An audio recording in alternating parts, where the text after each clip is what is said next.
for whatever you're doubting in your heart, whatever the enemy has you doubting and thinking, oh, maybe God, I don't know if he can hear me, or maybe he just can't do it, or he won't do it, or whatsoever.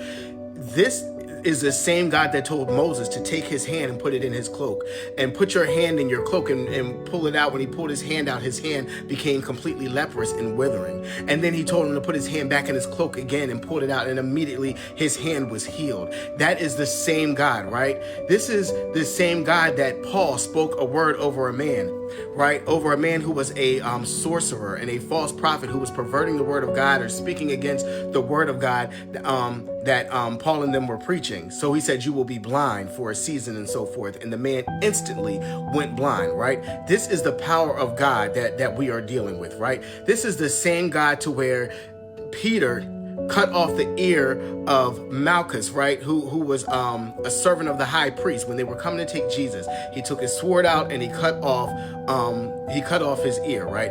After he did that, Jesus told him to put your sword up and so forth like that. He grabbed the man's ear and he put the man's ear back onto his head, and instantly he was healed, right? Instantly. The woman with the issue of blood, right? She touched the hem of Jesus's garment, and she had an issue with blood for going on like 12 years and so forth like that. Immediately, right? Thank you, God. Immediately, right?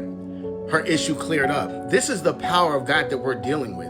God can do anything. There's nothing he can't do. There is no type of worry that the enemy can send your way. No type of lie telling you that you are not saved, that God is not going to pay that bill, that God cannot heal your body. That's a lie.